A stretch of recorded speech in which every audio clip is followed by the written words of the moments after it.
let me share my screen. Let me know when you can see my screen, okay?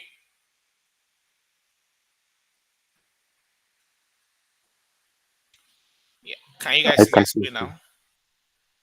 All right, thank you so much. So today we'll be looking at introduction to IT and IT processes. Can you guys see my presentation? Not the PowerPoint slide now, but the presentation itself. Yes. All right, cool.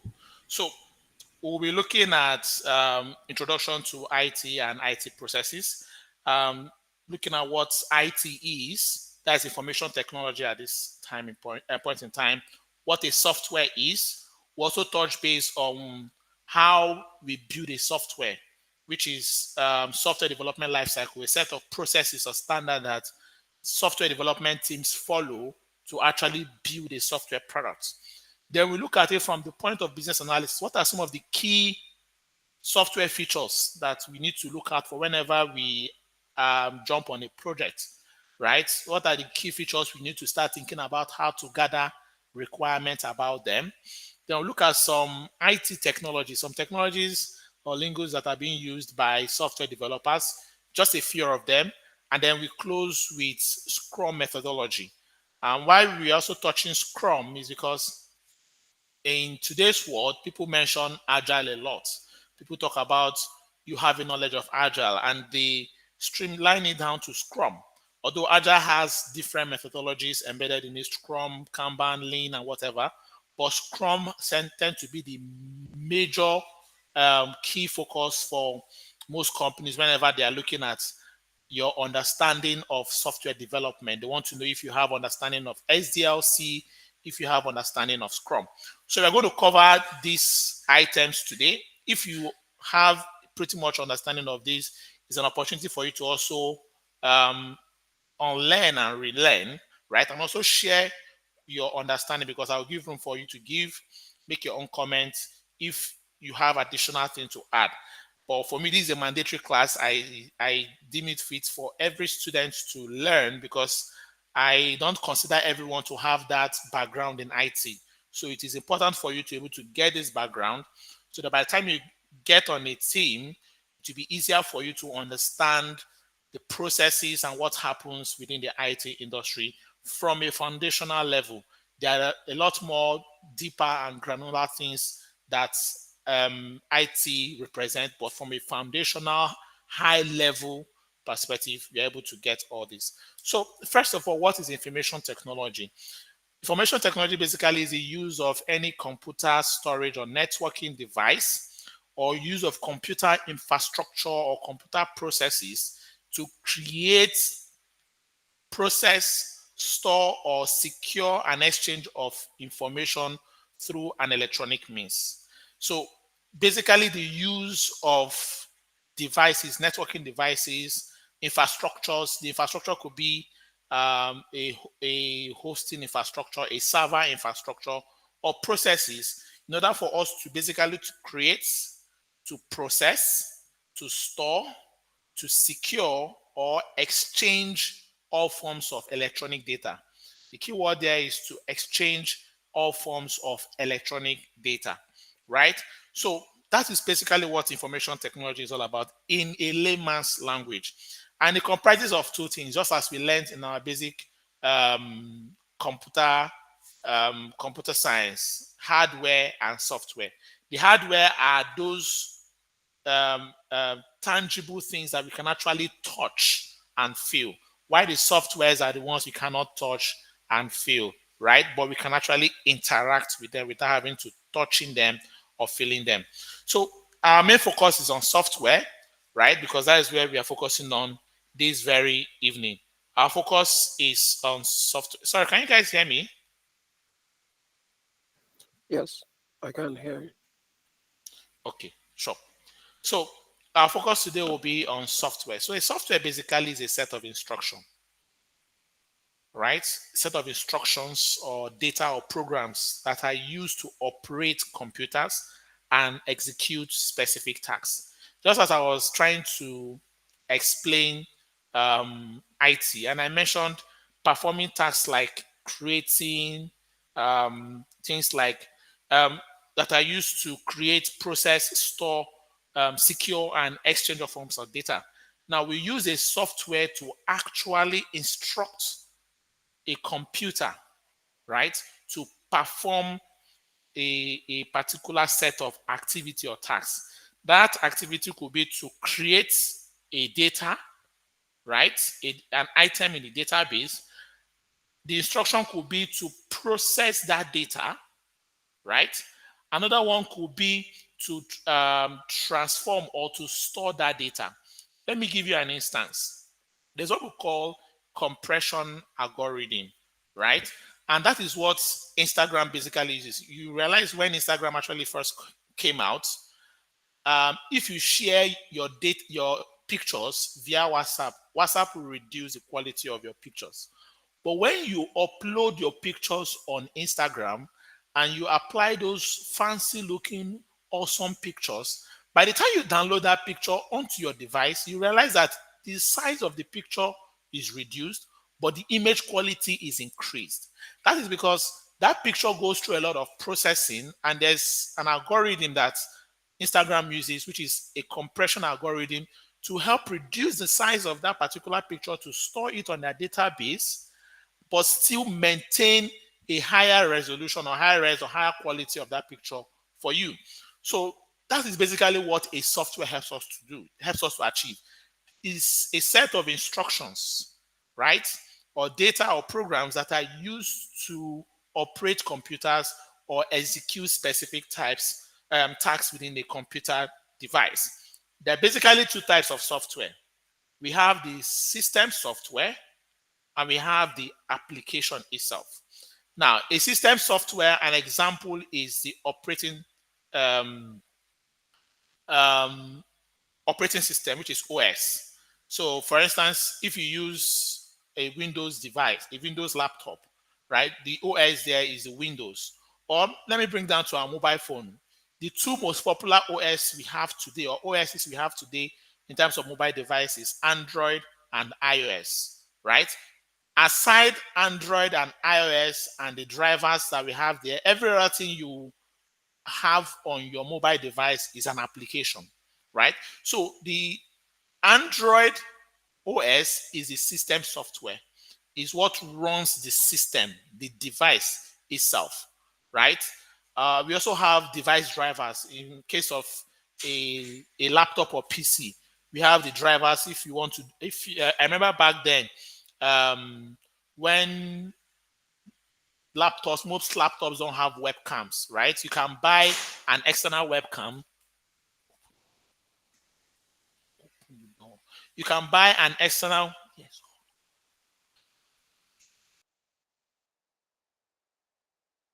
You can buy an external webcam and install into your laptop so that you can be able to do things like Skype, right? We also have some drivers that you can use for maybe if you are installing some um, um, computer games onto your system. So those computer games, some of them might require you to install additional drivers for those games to run. I don't know if any of us actually played computer games, maybe installing a PlayStation or a FIFA software into your laptop and you want to play the game from your computer. So you have to install some set of drivers to enable that game to function effectively. So these are things we call system software, right? And most times, these system softwares come with the device. When you purchase a mobile phone, the system software, the Android software comes with it. If it's an Apple phone, the iOS software comes with it. And then we have applications. For instance, a mobile application or a web application. And for this, you have to either install them, that is, download and install them, or you can use them off the web by accessing their secured web links, right? So these are the two types of software we have as far as IT is concerned. It could be a system software, it could be an application software. So when you find yourself in an IT organization and you have to build a product or you have to build a software or you have to build a solution, you need to understand what kind of software are we building. Are we building a system software, or we are building an application? If you are building an application, would it be a mobile application or a web application? So you need to be able to understand where what aspect of IT does the project actually fall into. I don't know if you have any question before we go straight into software development life cycle.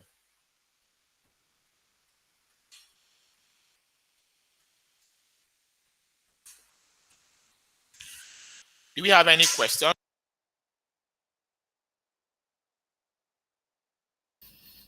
No question.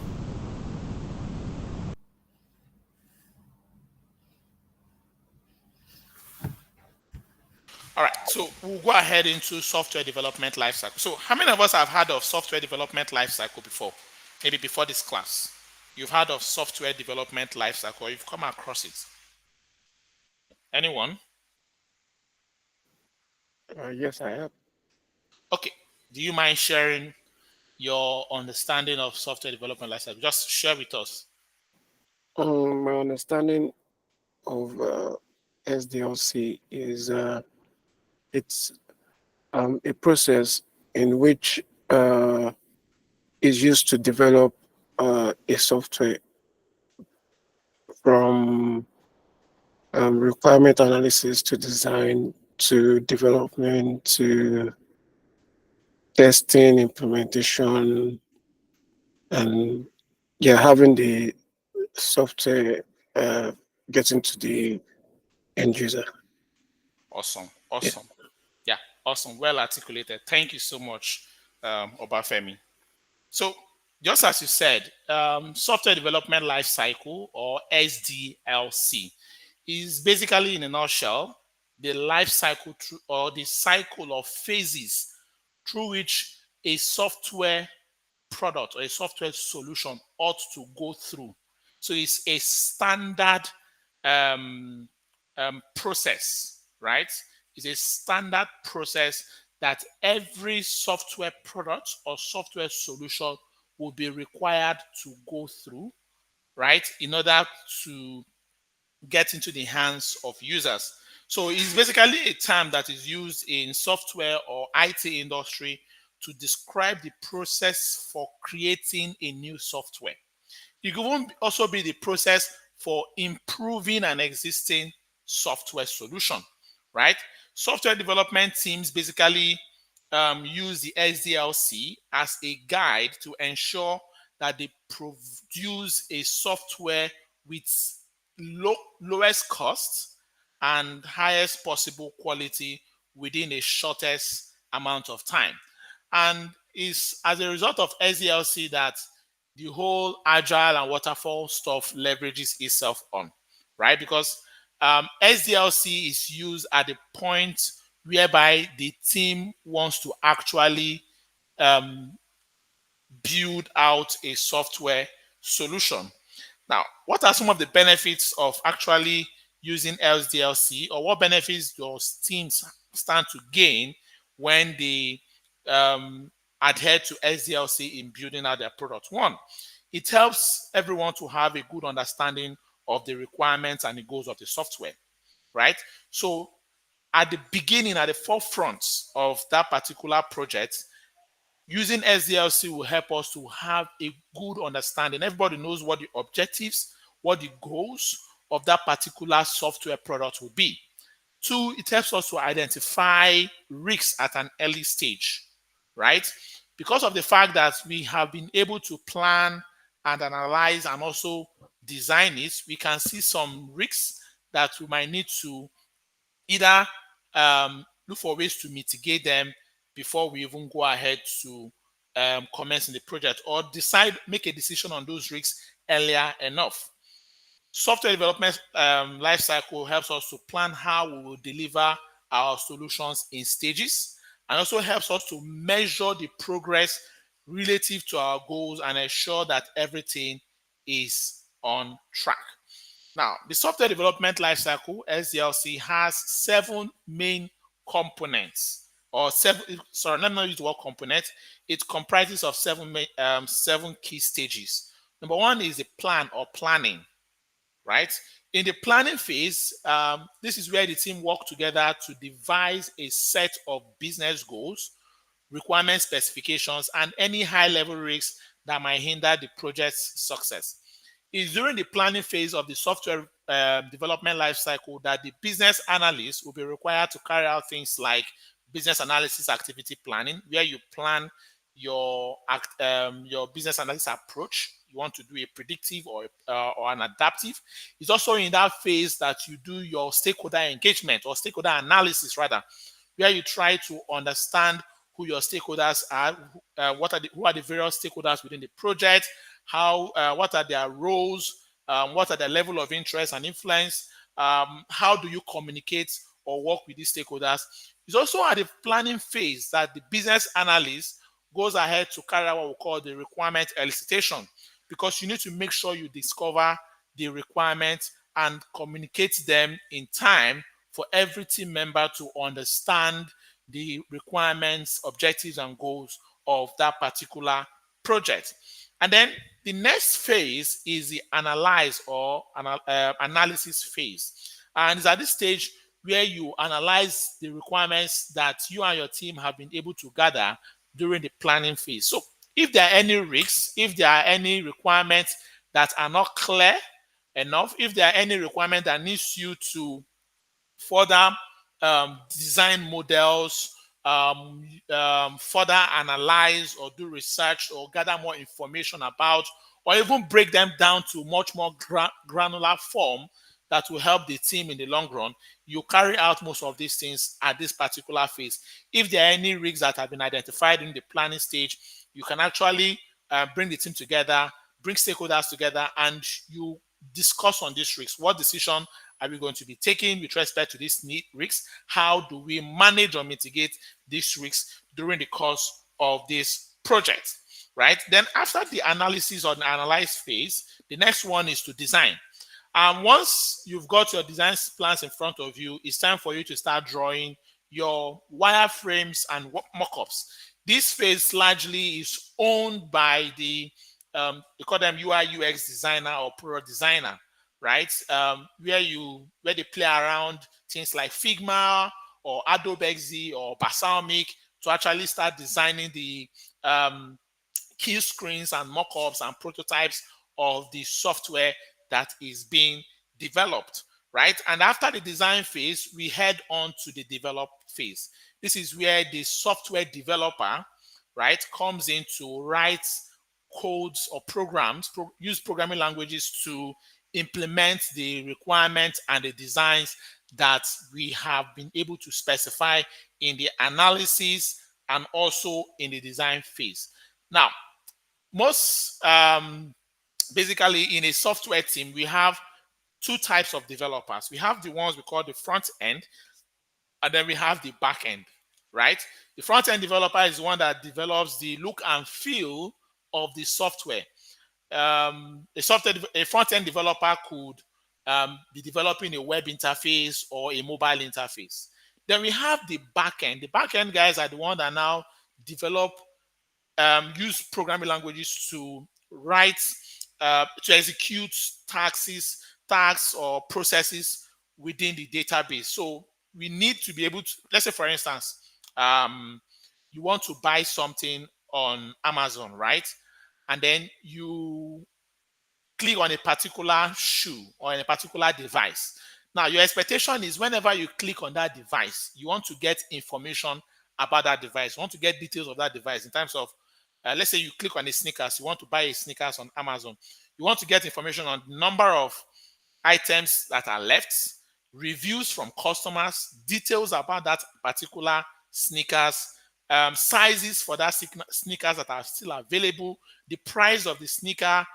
If you are to buy that sneaker now, what would be the estimated time of arrival or delivery of that particular sneakers to your location, and all of those things. Now, all this information are stored on the database and they are updated on a real-time basis. Now, the moment you click on that sneakers from the Amazon interface, which is the front end. A set of instruction or processes occurs and queries that database to send the most recent information or the up-to-date information on that particular sneakers for you to see on your screen. Now, all those instructions or processes or tasks that needs to be executed in order to fetch that data or fetch information about that sneakers for you to see on your screen, is all those things are what the backend engineer basically focuses on writing. So they write those programming languages or instructions that helps to execute those tasks or helps to fetch data or store data or update a data or whatever, or even build logics. So they help to develop different logics that the system would use to function. And then the fifth phase of the SDLC is the testing or test. So after the developers must have built out the product or the software solution based on the requirements that we have handed over to them, we don't allow them to be the Lord and Master to say, okay, I've finished building this thing, please go ahead and deploy. No, we still need to ensure quality of what has been developed. And the one way quality is being ensured is for someone called a software tester or quality assurance engineer to take that piece of software that the developer has built, interact with it on the basis of the requirements and design that the business analyst and product designer or UI/UX designer has created. So if we have a list of requirements that speaks to that particular software product or software solution, or we have some designs, some screens and mock-ups that speaks to a particular interface of the solution, the software tester would test or verify that that particular software that has been developed by the engineering team, that is the software developer, is in line or satisfies the requirements that the business analyst or product manager or product owner has written, along with the designs that the designer has drawn out. So by the time the software tester or the quality assurance analyst tests this software that has been developed, if it satisfactorily meets these requirements and designs, he or she would pass that particular software component or the software product. If it doesn't, the person would raise what we call a bug, right? The software developer will raise a bug, and a bug is to show that based on what was specified, this particular software product or software solution is not performing or functioning the way it was spelled out to function, and all of that. So the person will raise a bug, and then the developer will need to review that bug and fix that issue, right? Now, after we are able to test and everything is satisfactorily, everything meets the requirement just as we have specified or just as we have documented or designed them, we'll now go ahead to integrate or deploy. Now, integration comes in when we are building in bits and pieces, in parts. So when we are building in bits and pieces, we have to integrate components to existing components. But if you are not building in bits and pieces, for instance, if you are doing waterfall and want to develop everything and test everything before deploying, then we'll deploy everything all at once. So we integrate. We can either integrate if we are actually pushing it to an existing software solution. So we integrate it and deploy it to production or deploy it to a higher environment. Now, there are different environments in IT, especially as software is involved. We have let me finish with SDLC before I go into that, because that just came across my mind and it's not in the slide, so I thought to mention it. So can someone just help me put a note on that in case I forget to mention it when I'm talking about terminologies in IT, right? So now we integrate and we deploy, and this stage basically is a lot more handled by the DevOps team. So there are some stakeholders we call DevOps. Their major duty is to help in deployment right? They build deployment pipelines. They help to deploy to the cloud. They help to do the integration, make sure that the integration is successful, either with third party or by integrating different microservices or components with each other. Now, by the time we'll be able to integrate and deploy successfully and the product is live, there's now the last bit of the software development lifecycle that is called the maintenance or the maintain. And in business analysis, what we do in the maintain phase is what we call solution evaluation. So we call it continuous improvement. So we continually review and improve the product or solution or software that we have deployed to see a way we can enhance, we can improve on the experience, we can enhance the feature, we can even add more features or more products to that solution, which is where the maintenance and operation bit comes in. So these are the 7 key stages that a software solution must go through before it gets into the hands of users. And this is based on standards that have been set in place over the years, and it has proven to be successful. It has proven to be functional and helpful. Do we have any question in terms of the software development lifecycle, the various phases, why it's important, and what it is? Yeah, I just wanted to ask. Yeah. I don't know if I'm to ask now, but I need to. Feel free. I've just been wondering what does what's their name? Solution architect or technical architect. What did they do? Because I discovered you didn't mention. I was waiting for you to mention them in this circle, but I always wonder what they really do in Okay. this. Yeah, thank you. Yeah, brilliant. That's a brilliant question. Now, a solution architect, right, could come under the analysis phase, right? Because what does a solution architect basically do? Let's say, for instance, we want to build a solution, right? We assuming want to build Amazon, an e-commerce solution, for instance, right? Now, some of the major features, top of mind or top of head, would be the account creation, right? Ability for customers to create accounts, ability for customers to be able to view inventories or view items by categories and filter items, ability for customers to be able to view details of items, ability for customers to add items to carts, right? Ability for customers to check out, which is to make payments, right? Ability for customers to receive a payment receipt, ability for customers to get their items delivered, so track their order, right? Track the order that they've placed. Now, I want to give a very high level explanation of what a solution architect can do or does. I don't want to be detailed or technical, and so it won't be confusing to you. So now, a solution architect's job is to draw an architecture of how the solution would communicate in as in the various components of the solution, how it's going to communicate. So let's say, for instance, we are going to be using a third-party vendor for our payments. Maybe we want to integrate with PayPal, right? Or want to integrate with Flutterwave, or want to do Apple Pay or Google Pay integration for our payment section. A solution architect will be the one to architect how these various components would communicate with each other. Yeah, are you following me now? So his or her job will be the one to look at how the various components, even down to servers, the various servers, the type of database structure, the capacity of the database structure, the type of data, and everything that needs to move in and around of the solution. So they help in drawing the the architecture of that particular solution.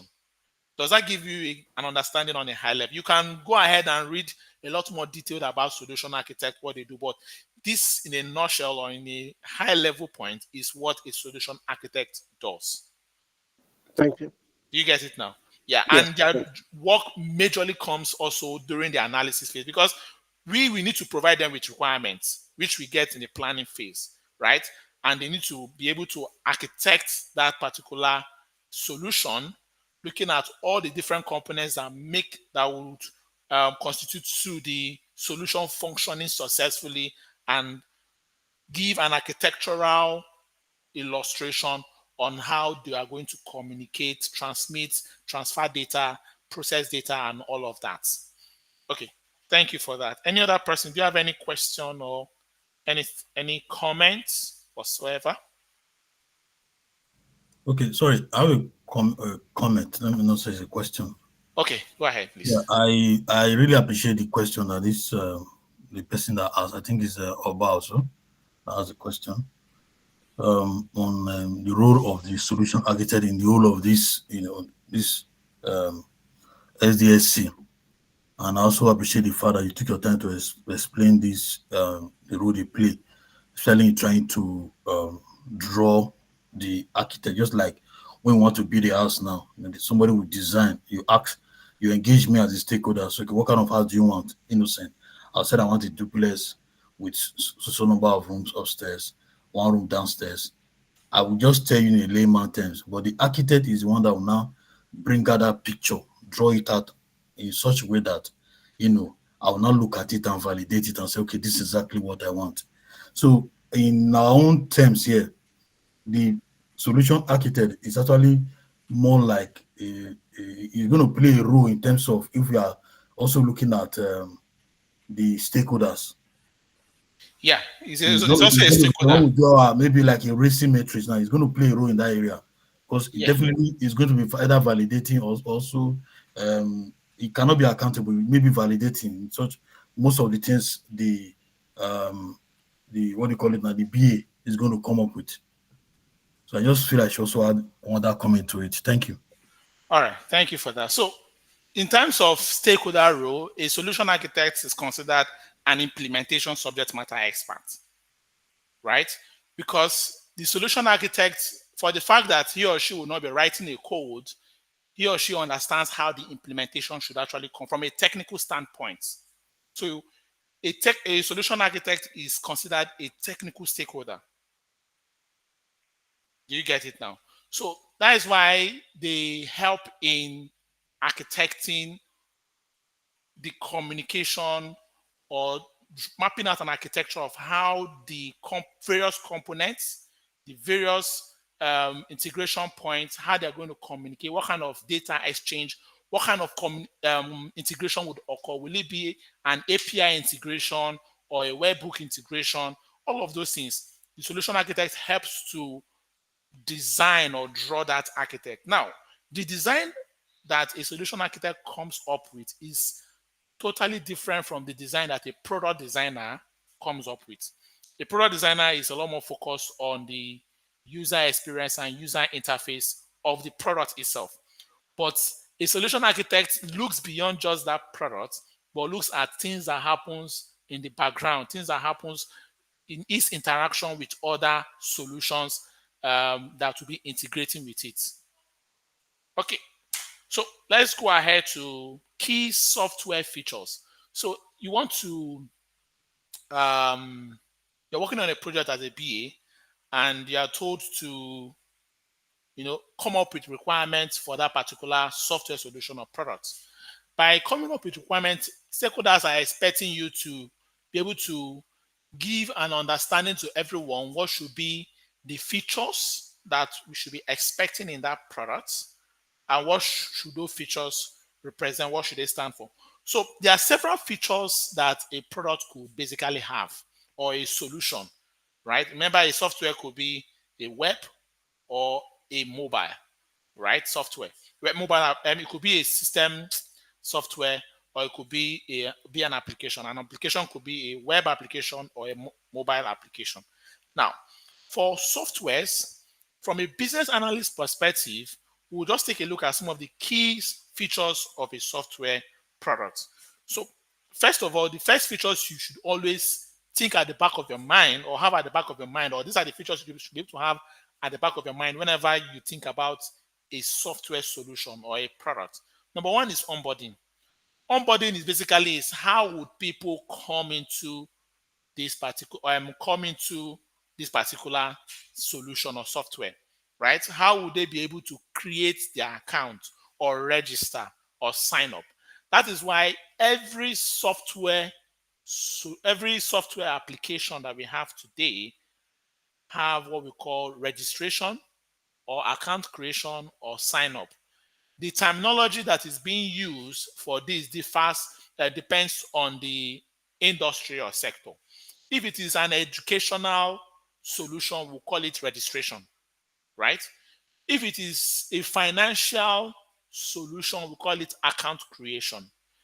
If it is possibly an e-commerce or social media solution, we'll call it sign up. But they are all the same, right? Now, depending also in the industry, the onboarding could constitute different segments, right? Onboarding could constitute different segments. For instance, if it is a financial solution, onboarding could constitute personal information, you providing your personal information. It could also constitute verification, verifying your ID, verifying your addresses, verifying your identity as well. It could also constitute other additional information you could provide, like your financial information, your source of income, or your salary capacity, or income level, or what have you. So, depending on the industry, the amount of information that the onboarding feature could have could become a lot more complex depending on the industry that particular solution is involved in. If it is just a simple social media product or software, your email, your personal information is sufficient for you to complete your onboarding. Things like your email address, password, first name, last name, date of birth, things like your mobile number, and also maybe they might request you to upload a profile picture, which is not mandatory, basically, which is not mandatory and could be optional. So your personal information could be required for you to, start or complete an onboarding process. Then if it is an educational application or an edutech software, maybe an e-learning portal where you need to go and take an online MBA or an online master's program or what have you, you go ahead to provide your personal information, your academic information. All of this will constitute your onboarding process. Some onboarding process even terminates at the point of payment, where you have to make payment so that you can now have access to the platform. The next feature, key features we also consider in softwares or in products is account access. These are features that allows customers to be able to access their account. Things like login. For you to access your account in any application today, you need to log in. So you have your login credentials. Most login credentials are either username and password, or email address and password, or phone number and password. These are the three categories of credentials that most applications require you to provide when you want to log in. Is that they'll tell you to provide a username and a password, or they'll tell you to provide your email address and a password, or they'll tell you to provide your phone number and a password, depending on what favors that particular service provider. They will request for such credentials. Another one is password reset. That's another feature we consider. This can also come into account security as well, but I just put it under account access because they have to do with the user's account, whereby you might need to reset your login password, or your login PIN, or your login passcode, right? And you go through a secured process of most times you have to provide the current password. Then you now go ahead to provide the new password and confirm the new password, right? So password reset, things like logout. How do you want people to log out? Do you want to bring in session timeout, which is what mostly applies to financial solutions, right? It is a mandatory practice in financial solutions that there must be a session timeout, and the standard time is 5 minutes. So if you have 5 minutes of inactivity on your financial application, the solution is expected to automatically log you out, which is called session management. So your session has timed out or it has expired. Another key feature we also need to look at is the home page, right? So whenever you are trying to think about a software solution, always think about the home page. What is the home page, or people call it the landing page for that particular software solution. If you look at WhatsApp, the landing page of WhatsApp is the chat log section where you see the list of chats that you have in terms of messages, new messages, and all of that. That is a landing page for WhatsApp. For LinkedIn, LinkedIn has its own homepage or landing page whereby once you click www.linkedin.com, provided you have an account with LinkedIn, the homepage will open where you see your news feed. They call it the news feed or the feeds page. That is the homepage or landing page for LinkedIn. So whenever you are in a project and you have to build a software solution, always have at the back of your mind that what should be the onboarding process? How should users gain access to their accounts? What should be the component or content that should be displayed on the home page or landing page? And all of this will help you guide the way you structure your requirement elicitation questions. That is the kind of information you want to request from stakeholders to provide to you when you are performing requirement elicitation. Another key feature is reporting. Reporting basically is how data, how performance data or activity data will be presented to users, right? Could be in the form of a dashboard, analytical dashboard, or maybe a table reporting, a reporting table. And how do you want that reporting to be processed? Do you want to give stakeholders ability to download the report, to upload a report, to export a report? So you think along all these kind of things. What kind of report should we show? Should we show financial report? If you are to display customers' financial report, what should be the parameters or components of that report, right? Where will that report be gotten from, right? So you look at all of these things as part of things you consider when you are building a software solution from a business analysis standpoint. Another one is audit trail, right? Audit trail basically helps to capture a log of all the activities that users have performed on the application. A good example of audit trail that we have in our financial mobile app today is our transaction history, right? When you log into your mobile app, you can easily get a log of all the transactions that you have performed, whether it is a debit or a credit on your account. So your transaction history, that's an example of an audit trail which we have in mobile and most financial applications today. A good example of a reporting is your account statement, where you can see a statement of all your transactions in a tabular form, right? In a tabular form, and then you can either choose to download or export those reports. Then another features we also need to consider when we are looking at software solutions as a BA is integration. Never make a mistake of asking questions about, are we going to be integrating to another software in this project, right? Or which software will be integrating to us? Because most times you might, especially as a new BA, right? If you are a mid-level or senior BA, this is comes to you naturally because you've learned it over the years. But most times when you are a new BA, your mind don't go into integrations whenever you are at the requirement gathering stage. Even when they tell you that people are going to be making payment on the platform, you don't choose to ask which payment service provider we're going to be using and how are we going to be integrating to that payment service provider and what have you.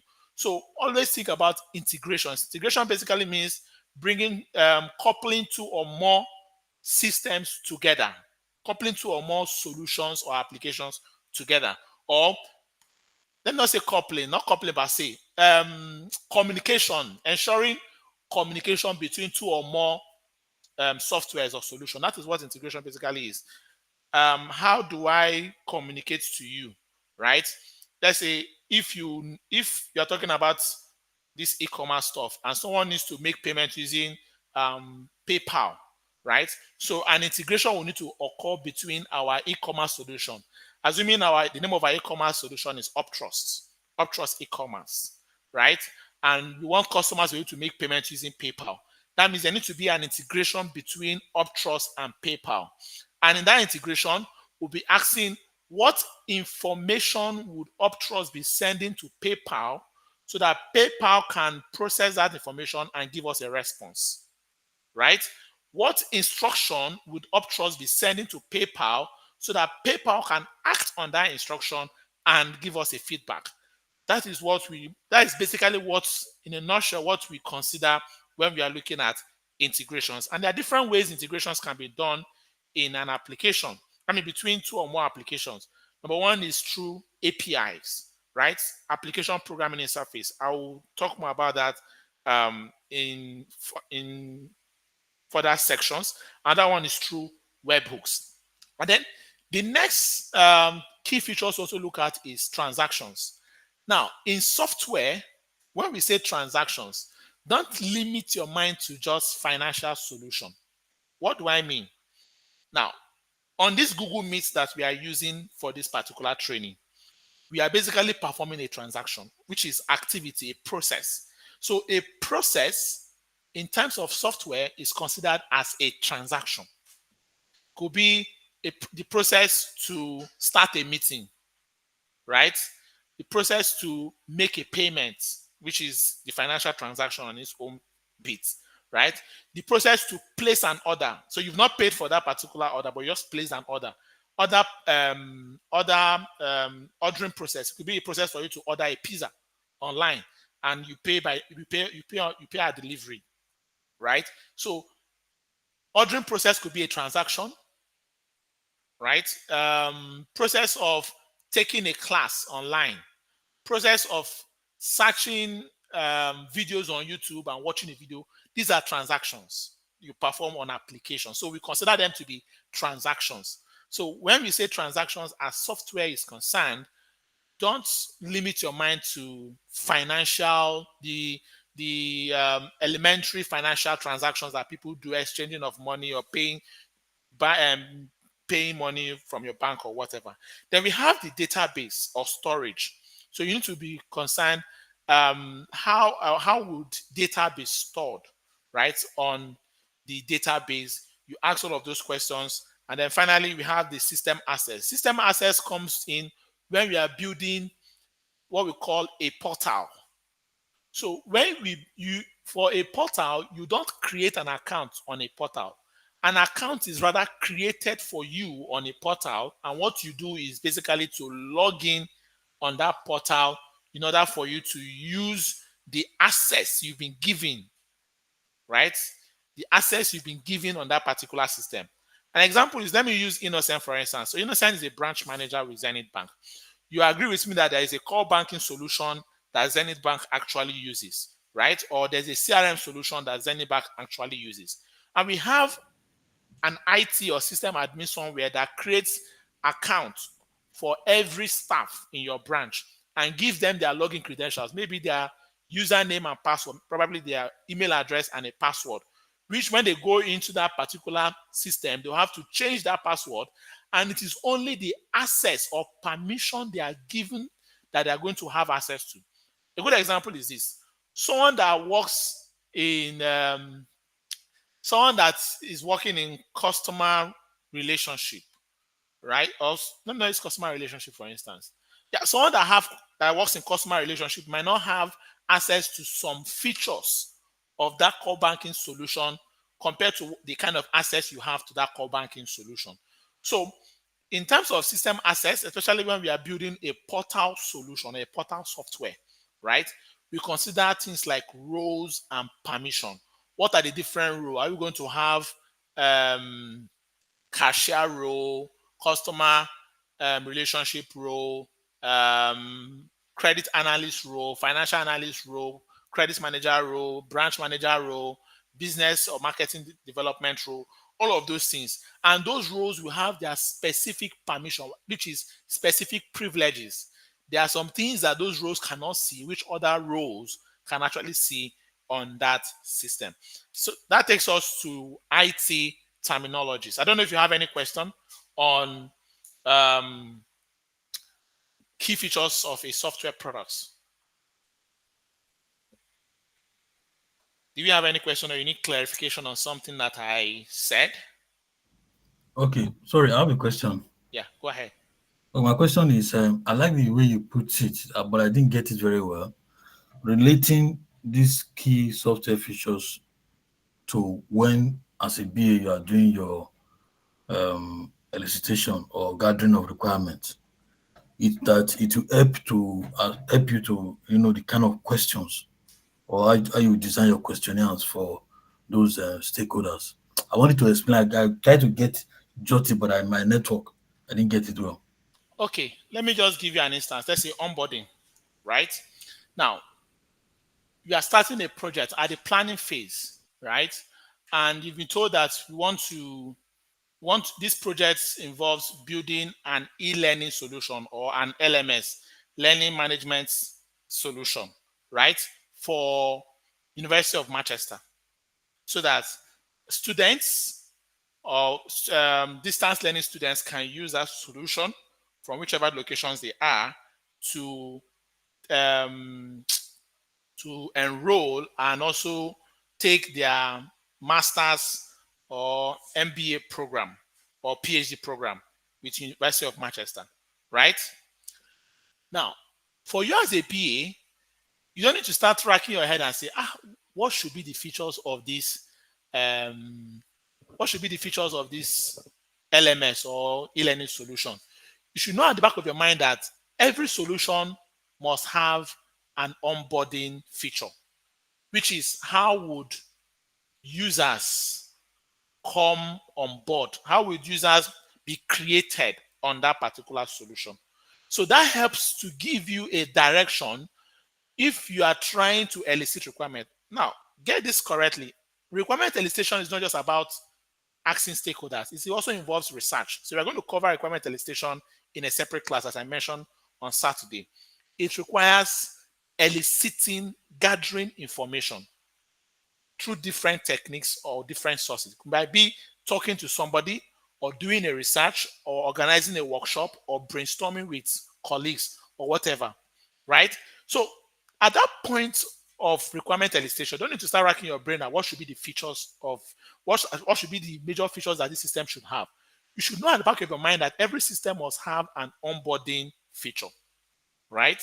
So that will help you and give you a guide that, okay, how you can ask stakeholders that how do you want students to register on this LMS or this e-learning solution, right? In that way, stakeholders can provide you requirements or information on how they want the registration to be, the kind of information they want to collect for registration purposes. Are you following me now? Account access. How do you want students to be able to log in? Right? They'll tell, oh, we want students to be able to log in with their student ID and password. Right? Another one is integration. Okay, do you want people to be able to, are there any third-party services or solution you want us to integrate with that could support other services that we are not able to provide? Maybe payments. They say, yes. We don't have a payment solution, but we'll be patronizing a vendor to help provide payment services with us, for us rather. So how do you want that payment service to work with us? What kind of information are we going to be sending to them? What is the payment service? They might not have the full technical detail about that, but you've got to understanding that we're going to have an integration on this particular solution. So maybe the details about the payment service and its integration, you can get much more details from the technical team, but not from the business stakeholder. Are you following me now? Very well. Or do you get what I just explained? Exactly, yes. All right, thank you so much. So the next one is IT terminologies. Now, in IT, there are several terminologies, a lot of them. And I will encourage you to go ahead and browse and look up those terminologies on Google. But these are the ones I'll be able to remember and put together, right? I know there was something I told you guys to remind me. Can someone remind me, please?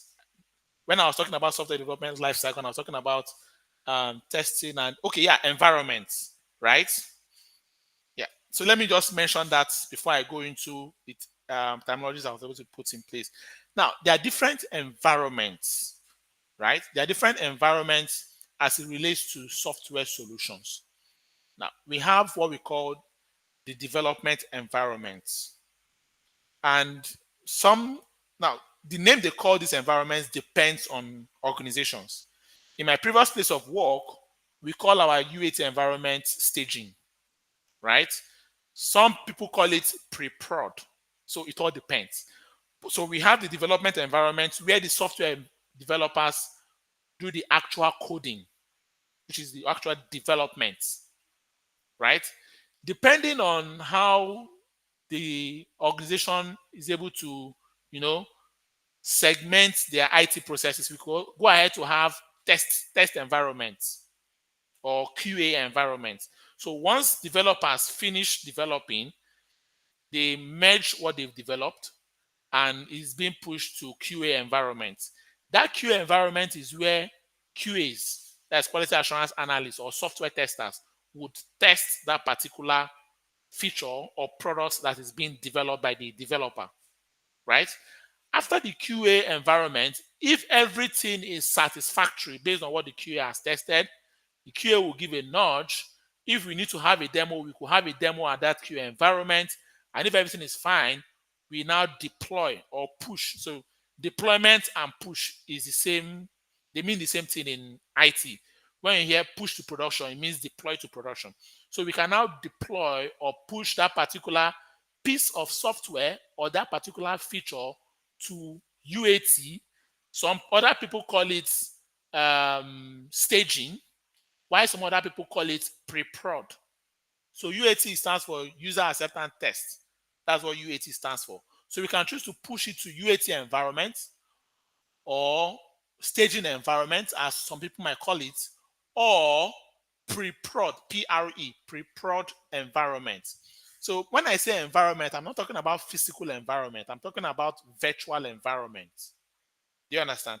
For instance, the place I work with at the moment, I have access to the QA environment, UAT environment, and production environment of the product I'm working in. So if a developer says that he has finished building a particular feature that I gave to him to implement during a sprint, and he pushes it to QA environment, all I need to do is just to install the QA version of that particular product and see that deployment or push on that particular feature that have occurred on that environment. So I'm not talking about, when I say environment, I'm not referring to a physical environment. I'm talking about virtual environment, right? Now, by the time we are done at the UAT environment or staging or pre-prod environment, and there sometimes we hold user acceptance tests. User acceptance workshop or user acceptance test workshops we bring internal stakeholders to have a feel and look of how the product or how the feature would function on UAT. All of these are still internal to the organization. By the time we finish with the UAT and everything is fine, if everything is working well as expected on UAT, then we now schedule deployment to production. It is when the product or that feature has been deployed to production now, and this makes it a lot more interesting. We can deploy something to production and users out there will not know that we've deployed something to production. That is because the only time you get to know that a new version of something is available for you is when you go to the store, maybe Google Play Store or Apple App Store. It's when you go there, you see a new version. But we actually deploy to production on our own production. We call it internal production, right? Internal production. By the time you deploy to that internal production, it is not available for commercial use or for public use. It is live. You can perform live transactions. You can do anything you're expected to do. Well, you can do anything that a public user is expected to do on that particular software. But it's not available for public use, yes, but it's still within our internal. So you need to have a secured access to be able to use that particular, that particular product. So for instance, now we use what we call test flight. Test flight is provided by iOS, or should I say Apple, so that I can use it to manage your deployment. So if a new production deployment comes today, I'll get an automatic notification on my test flight that a new version of the app has been deployed. I install that new version on my device. Where I work, we are building a financial solution, right, for companies in the UK. So I can test that particular version of the app by sending money or receiving money from anyone in UK. I can test it by creating an account. I can test it by creating beneficiaries. Everything you can do in a mobile app, I can do that, but it won't be available to anybody because I'm a staff or I'm part of the team that ought to have access to that particular um, environment. Now, by the time we've been able to test or maybe do our beta program or alpha program, by the time we are done with that and everything is stable and fine, then we now make it available in stores. We request or apply for it to be hosted on maybe Apple App Store or Google Play Store. It's by the time it is now being hosted on the store that you go on Google Play Store and you see a new version of WhatsApp and you can download and then install it into your device. So all of the products or softwares that we use today, they've gone through different environments to ensure quality, to ensure stability, to ensure that there is efficiency, right? Now, other terminologies that we have in IT is front end. Front end, basically, we call it client side, right? Or client service is what you and I see when you either access a URL or you look at a mobile application. That is a front end. Is that beautiful looking interface you interact with. It's called front end. Then we have the back end or server side, right? It's also called the server side, which deals with the logic that is responsible for storing and securely manipulating users' data. If you recall, when I was talking about SDLC in the develop phase, I mentioned about the front-end developer and back-end developer. A front-end developer develops the front end, the user interface of a solution, while a back-end developer develops the server side or logics, the various logic that is responsible for manipulating, querying, storing user data. Another terminology is database, which I've mentioned as well, which is an organized collection of data so that it can be easily accessed and managed by specific users. Then we have the API, Application Programming Interface. This is a way for two or more computer programs or softwares to communicate with each other. APIs majorly uses the request and response protocol. So for API, there needs to be a request, right? And then there needs to be a response. So if you have two applications, A and B, integrated or connected through API, it could be that application A will be requesting for something from application B, and application B will be required to provide a response. In the situation whereby there's no response available, it could be that an error message will be generated or sent to application B. Let me make it much more easier. You agree with me that most times whenever you want to create an account online, you will see things like sign up with Google. Have you seen that before? Maybe LinkedIn or any website, any application you want to create an account, they'll tell you continue with Google or sign up with Google. Have you seen that before? Let me know if anyone have noticed that when they're trying to create an account on any application.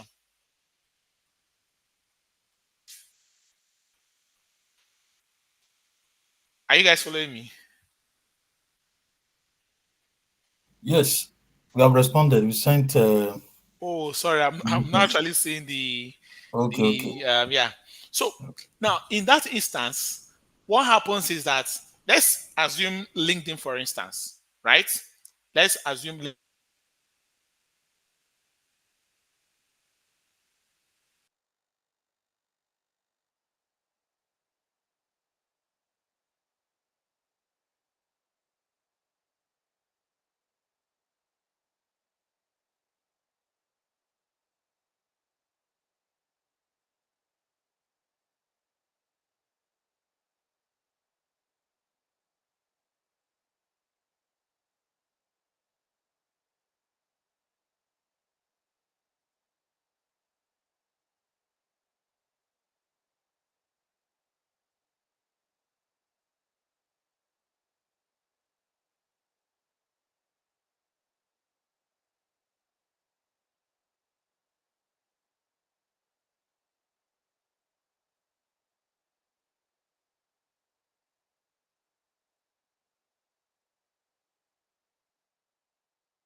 It's like we have lost this facilitator.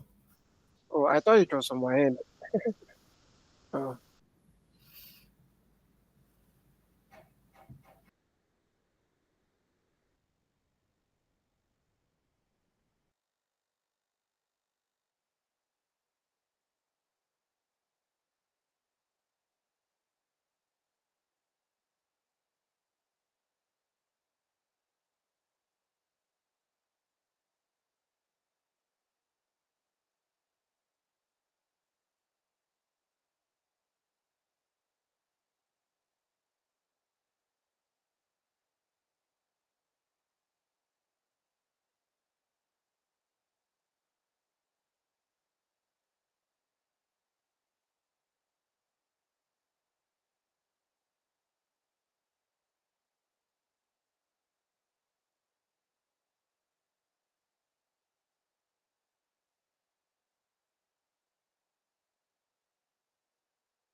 Hello, can you guys hear me?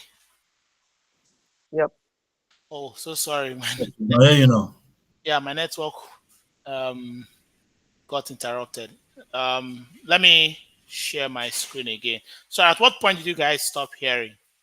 Let me know. Okay, you're talking about LinkedIn, I think, or boarding in LinkedIn or something.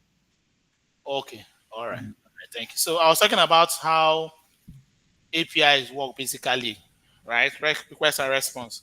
So, by the time your by the time LinkedIn sends that request to Google to provide the data, your personal data for LinkedIn to use in creating your account, and then LinkedIn authenticates that you are actually the owner of that account. It will ask you to grant access. When you now grant access, or when you allow access for Google to share your data, Google will return your data as a response back to LinkedIn. So that is how APIs work. So one is requesting, the other one is responding. Okay, that in a nutshell is how APIs work. The next one is webhook. The interesting thing about webhook is that unlike API, you don't necessarily have to request for a response to come. The third the let's say two applications are linked via API. The first application don't need to request for information before the second application provides that information. What basically happens is that there are a set of triggers or events. There are sort of events that when those events happen, the second application would trigger an automatic response or notification to the first application. A good example is financial applications, right? You agree with me that your mobile app you're using today, whether Revolut or Monzo or TransferWise or Zenith Bank mobile app or Lloyd's mobile app or Barclays mobile app, whichever banking mobile app you're using today, you agree with me that whenever someone sends you money, you get transaction notification, right? Or you see your balance updated on the app, isn't it? Now, if your mobile app is integrated, um, is using an API integration with the payment rail. For those of us in the UK, the most common payment rail is FPS, faster payment service. We have what they call it, forgotten the name. The other one, Zipbacks or something. I've forgotten the name. But one of the most popular one is FPS, right? Now, when that payment is sent to you via FPS, right, it is sent from that payment rail, and your bank mobile app don't need to send a request before it gets that payment notification. It basically leverages webhook. So a webhook event has been set up on the payment rail section so that once a transaction comes in, it will trigger a notification that will send to your mobile app, and that notification will carry the information of that particular transaction, and then you are notified. That is where you get either a push notification, or an SMS alert that a transaction has occurred in your app. So webhook basically leverages on events and triggers, right? Using triggering an event to make a communication to a destination system. Then we have an SDK. SDK stands for Software Development Kit. This basically is a collection of development tools in one installable package. So, for instance, we want to make use of an in-app chat, but because we can't build an in-app chat ourselves, we can basically install an SDK for an in-app chat in our products to allow our customers to chat with our customer support team. That takes us to the final section of today's class, which is Scrum methodology. Do you have any question on some of the key terminologies I've mentioned? Any question? All right. So Scrum methodologies. So the question is, what is Scrum? I know many of us have heard of Scrum, Agile, but I'd like to know from our own understanding, what is Scrum? What do you know about Scrum? Just 30 seconds. I'd like two persons to just talk. 30 seconds. What do you understand by Scrum? If you've heard about it before.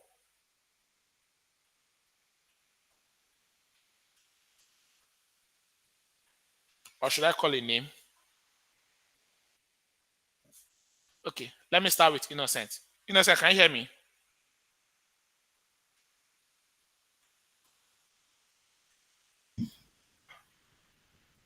Can you hear me now? Yeah, I can hear Yes. you. Yeah, sorry. Have you come across the word Scrum or Scrum methodology before? Yes, I've come across the word Scrum. I did my Safe Agile last year. Fantastic. That means you can handle this topic for us then. So, on a high level, what do you understand by Scrum? Well, I think I'll just, in a very simple terms, and is an empirical process where decisions are based on observation, experience, and experimentation. And I can say in summary to Scrum have just three pillars: transparency, inspection, and adaptation. Okay. Thank you so much.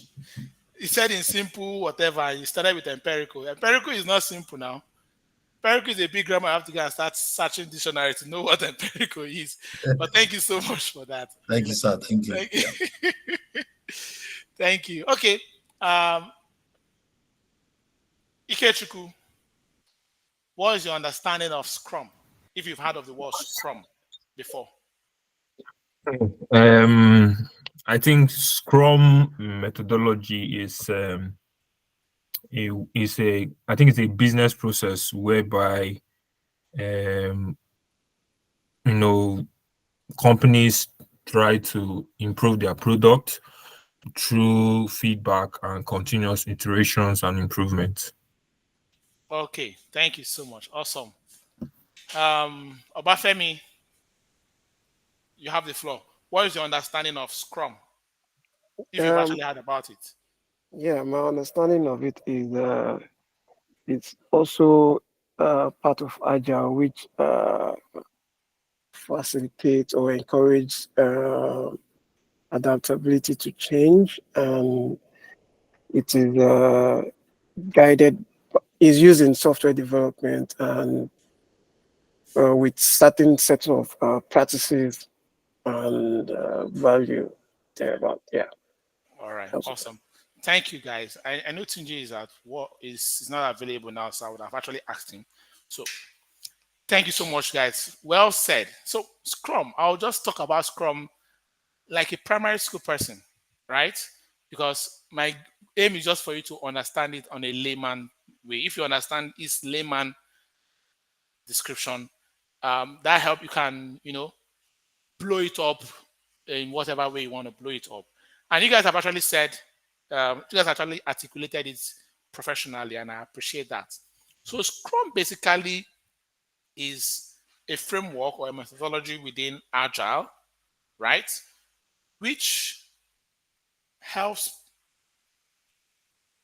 project teams or stakeholders to address complex adaptive problems while looking for creative ways to develop a product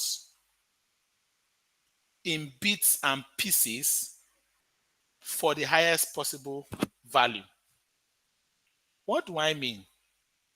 Scrum means setting up a team, right, that should focus on delivering features of a software product iteratively. And then within that period of delivering that product, there's what we call a feedback loop or feedback mechanism instituted, where we get feedback on what we have done.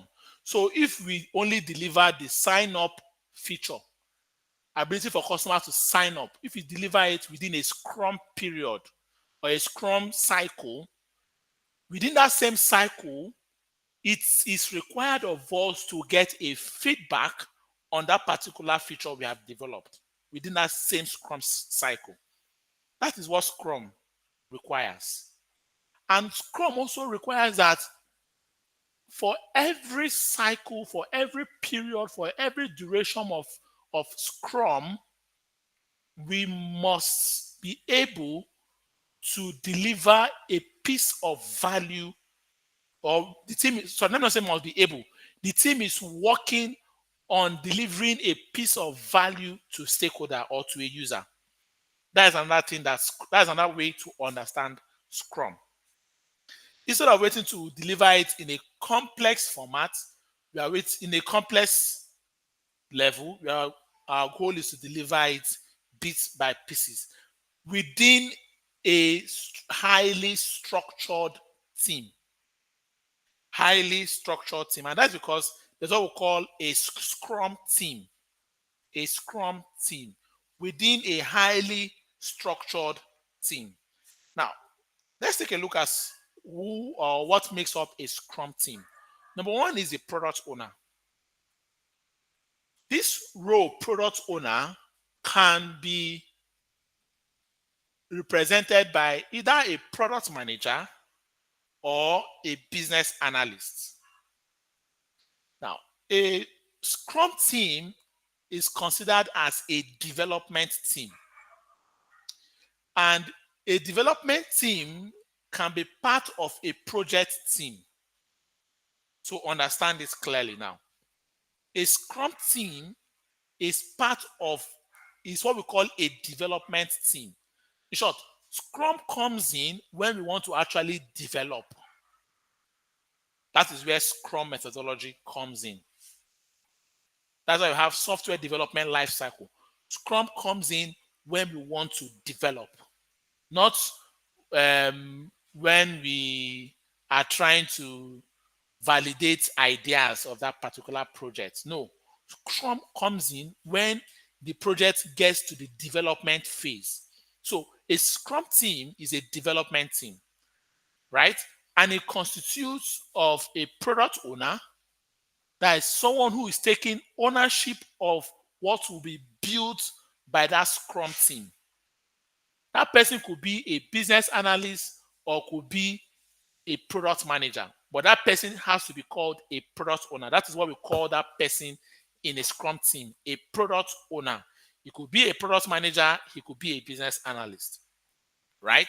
The person helps the team, the person helps to guide the team towards achieving the goal and objectives of that particular product. The person helps to set out the vision for that particular product. The person helps to prioritize and manage the list of requirements or features that needs to be developed and when they need to be developed as it relates to that particular product. And then we have what we call the Scrum Master. The job of the Scrum Master is to help to ensure that every form of obstacle or hindrances or barriers that are in the way of the team to achieving that particular um, product goals or objectives or requirements are removed. So the person helps in removing obstacles and barriers and hindrances. The person also helps to manage individual team members of the technical team. So the Scrum Master helps to manage individual technical team members in assigning tasks to them, in organizing Scrum events as well. Then we have the technical team. The technical team consists of the developers, the quality assurance analysts or the testers, the DevOps, and other technical stakeholders that will make up that technical team. And then we have what we call Scrum events. Some other people call it Scrum rituals, right? Number one on the list is sprints. Now, a sprint usually is either a period of 1 week or 2 weeks or 3 weeks or 4 weeks, depending on organizational framework or processes, right? Is a period in time where the Scrum team is focused in delivering a specific piece of value for stakeholders as it relates to that product. So we call it development time, right? Sprint. Just as the name goes, it's not a long, the duration is not much. The common practice in the industry is 2 weeks. In my place of work, we do 2 weeks sprint. So it means within a 2 weeks time frame, we are expecting the team to focus in building a particular feature of the product and make that feature available for use within a 2 weeks time frame. That is what sprint expectation or what sprint entails, right? And then before we actually start the sprint, there's what we call sprint planning. So we plan on that sprint. In terms of we plan what items are we going to prioritize in this sprint. So we have a list of items or features of a product we want to build.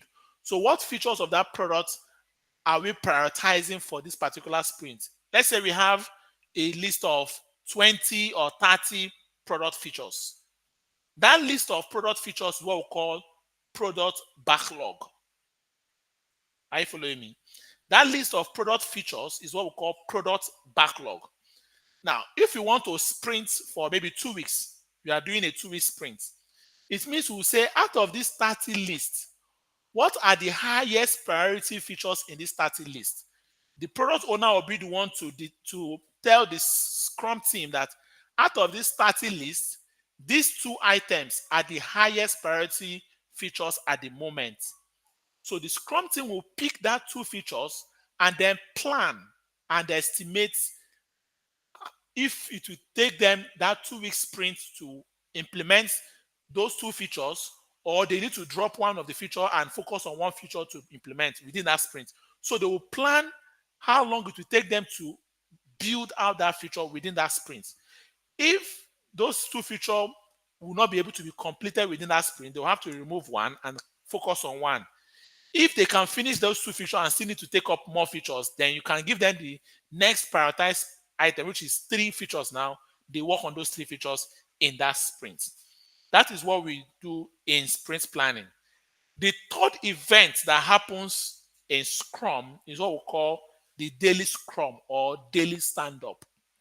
Now, for the daily stand-up, this is a mandatory 15 minutes session or a 15 minutes meeting where the Scrum team provide an update. They provide an update on the progress of the work they are doing. So on a daily basis, during the sprint period, the Scrum team will give an update on what they did yesterday. That's what they were able to accomplish yesterday. What they are going to be working on today. And if there are any obstacles or hindrances for them in completing their tasks for today or completing their tasks in the project, in that particular sprint cycle. So this is the update that they will give every member of the Scrum team. And then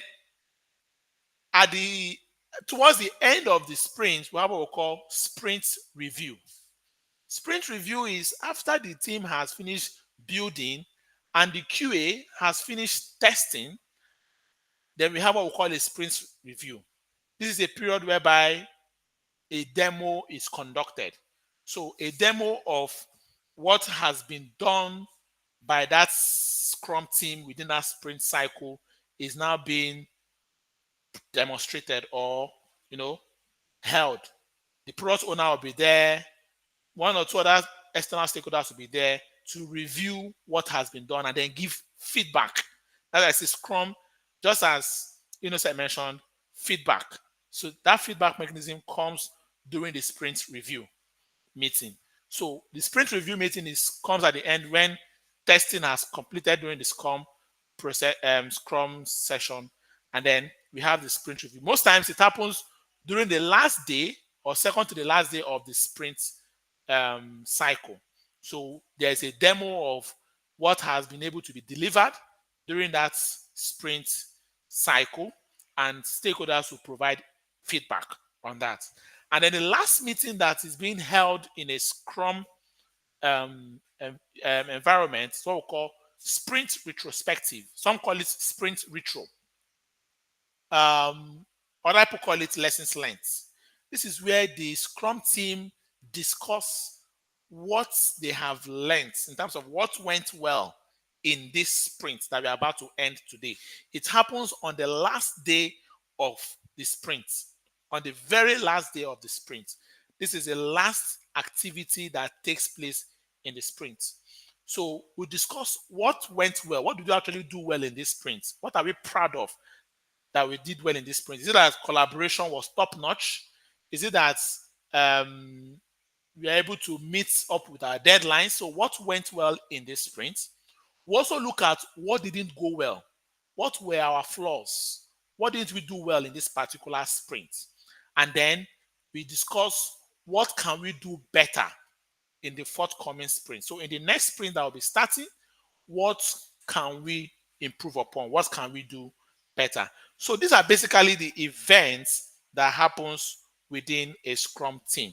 This is a typical graphical representation or pictorial representation of a Scrum cycle that I've been mentioning since. So we have the product owner who manages the product backlog and ranks them according to priorities.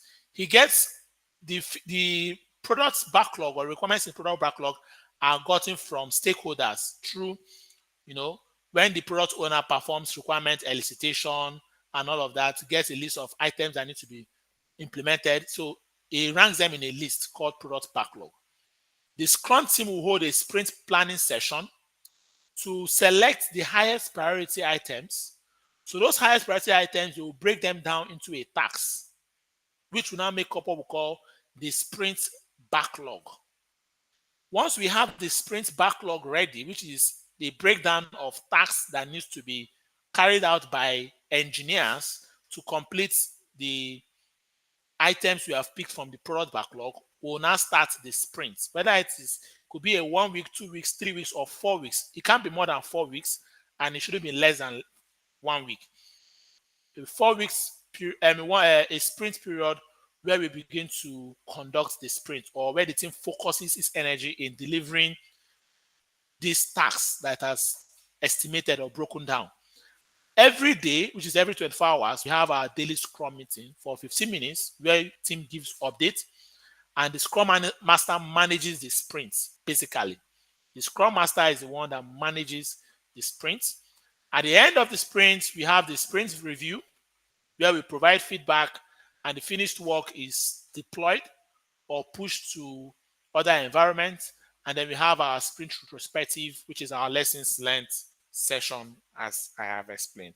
Now, I don't know if you have any question whatsoever or any clarification on Scrum, just as I've explained. I said I was going to explain it from a primary level so that you understand what it is. You can go, if you want to go for certification, you begin to read all of those empirical stuff that Innocent mentioned, you begin to understand it from a much more professional level. But if you are to practice Scrum, this is what Scrum entails in its simplest, most basic form.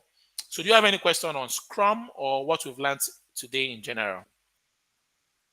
Please feel free to ask.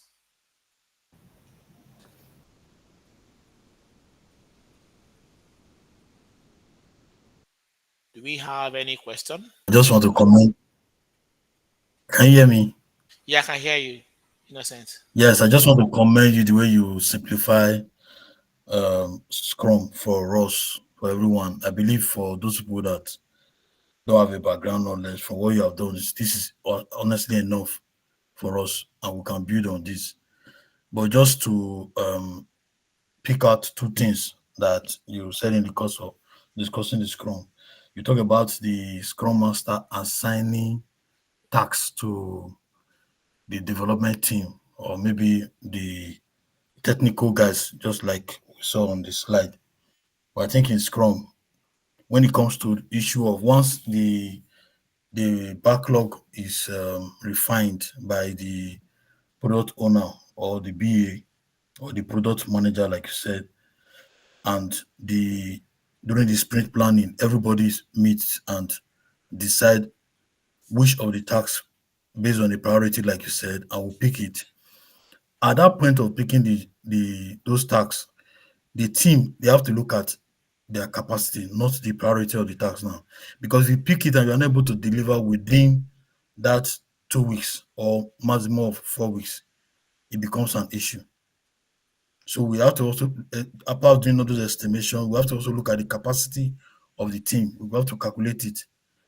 Then we will now look at all those various tasks. That's when we talk about this what they call pokers, where everybody will start raising their hand and all that. So okay, this one we believe this one is 5, this one is 7, this one is that. They will now build a consensus and pick a task, then take it to the sprint backlog. Now, for us to have an increment, that is a product that is moving to the next line, like you said, it must align with the acceptance criteria that have been spelled out by the product owner. So that was another thing I just felt I should also add. But I say thank you because you really break it down to everyone for everybody to understand. But those are just little things I feel that you just add to it. Thank you. All right. Thank you so much, Innocent. Thank you so much for mentioning these. But I actually said them, maybe not the way you actually said it. So if you recall, I made mention of the fact that if the highest prioritized items are 2 items or 2 features we need to do, and the team estimates during the sprint planning and finds out that they can't complete those 2 items, right? They will have to drop one and then just focus on the one they can complete within that sprint. That is the essence of the estimation. So you can use Fibonacci sequence, just as I mentioned, poker. So based on level of priority or effort required, you can assign a 1 or a 5 or whatever value. So my place of work, we use Fibonacci sequence to assign what they call it now. I've forgotten the word. How to assign the amount of effort. Yes. Some people use hours. Some people say this will require me 5 hours of work to do, right? Exactly. But sometimes it might not be as effective. But when you use Fibonacci sequence, we know that, okay, maybe in a sprint, we don't want to have a total Fibonacci sequence of a cumulative Fibonacci sequence of maybe 30. So when we start assigning those values and we see that we've gotten up to 30, we'll say, okay, for that, any other feature, we'll be able to take it because we've gotten to the amount we can exhaust within the sprint. So I mentioned that, although I did not mention Fibonacci sequence or assigning of tasks, but I just mentioned estimate, right? So different teams can use different estimation method. So I don't want to go and I don't want to restrict it to just Fibonacci, right? Okay. I just mentioned about estimation. Also, in terms of the acceptance criteria you mentioned. So I said the QA will have to test. When I was talking about software development lifecycle, QA will test and the QA will be the one to demo. So before the QA even demos what has been done during that sprint, QA must have validated or tested, and they test with the user stories and acceptance criteria that we, the product owner, has actually provided before the developers begin to build. Okay, Exactly. so that's why I said Yes. what you just mentioned. I said them in a way, but not exactly how you put it. So thank you so much. Thank you very much. Thank you. Yeah. All right. Any further question or comments? Sorry, this is just an observation. Yeah. I've actually been applying for jobs in the UK, and I discovered that most of I've done like 2 interviews while even though I'm in Nigeria, Yeah. but I didn't get reviews for applying for Scrum Master role. Either they don't use Scrum Master in UK because when I now switched my this into BA role, I started getting scheduling for interview and all that. Some ask you, okay, we try calling your UK number, is not going. But for Scrum Master, I don't know. It's just an observation. I don't know. Maybe since you guys are there, maybe you have 1 or 2. Maybe there are some things that I didn't get right. But if I had made up my mind to share my CV and my LinkedIn handle with you, so that you can look at it. Yeah. Thank you. So there are Scrum Master roles in the UK, right? There are Scrum Master roles in the UK. When you go out there, you check and you see. But getting call up basically depends on the recruiter or hiring manager if the person fancies your application, right? And also, to be honest, when you compare the job demand for Scrum Master and BA, there's a higher demand for BA than Scrum Master, even in the UK, right? And that is because a project, sometimes people use project managers as Scrum Masters in a Scrum team. Do you understand? So if they have a project manager in the team, they can basically allow that project manager to be the Scrum Master. Sometimes the Scrum Master can also be the lead technical developer. Okay. Do you get the point? Because Yeah. sometimes some organizations want their Scrum Masters to be very technical. So they might look for someone who is a senior or a lead developer who understands how to break down those tasks from engineering standpoints and how to Exactly. coordinate the team as well. So there are so many things that comes to play when you're talking about Scrum Master. That's why as a Scrum Master, you need to also understand some bit of technical things. You're very correct. You're very, very correct. Honestly, I think that's where I missed it. Without that background of technical IT related, if you don't have it, you can't get a call from them. Thank you. All right. Thank you so much. So thanks guys for your time this evening. Please feel free to listen to the recording to be available tomorrow morning. So I'll make that available first thing tomorrow morning. First, I'll allow you to save, and then I'll download it and upload it so to be available for us to access. So feel free to listen to the recording over again. These things are very important, even though they are introductory or rudimentary or fundamental, but they're very, very important. Okay. Do enjoy the rest of your week. Have a wonderful night rest and see you guys on Saturday, 9 a.m. Nigerian time, 8 a.m. UK time. Bye, guys. All right. Good night. Bye. Thank you. Bye. Thanks.